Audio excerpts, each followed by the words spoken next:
one of my favorite drills to get your ankles, knees, and hips warmed up. This could be pre-lifting, example squats, lunges, just like it could also be part of your warm-up to increase your ankle, knee, and hip mobility and that dynamic of those three joints working together. So it's a knee over toes. I'm going to show it at 3 different angles to kind of maximize your time, but you're welcome to pick little angles in between those.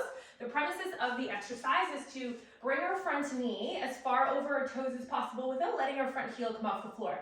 So if you're going to drive that knee as far past your toes as possible, really focus on not letting that heel pop off the floor.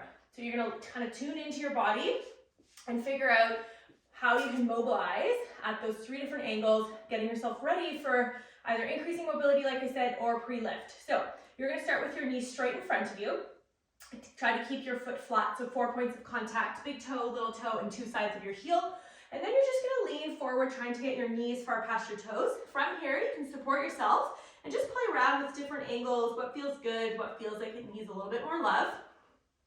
Same thing that you could draw some little circles, trying to figure out what parts of your ankles feel like, oh gosh, that's yucky and sticky, I need to work more on that. Once you've done that, you're going to move your foot out 45 degrees, keeping shoulders and hips pointing straight in front, and then you're going to drive that knee over toes as much as possible, again, keeping that heel on the floor and coming back up.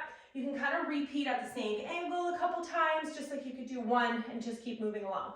Our third angle is straight out to the side, shoulders and hips still pointing forwards. You're going to drop that knee as far over your toes as possible. So here you might get a nice stretch in your inner thighs.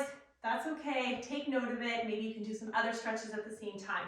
Like I said, you can move along through all 3 angles, just kind of bouncing in and out of them. You can hang out a little bit longer in them. Just make sure you do both sides. Enjoy.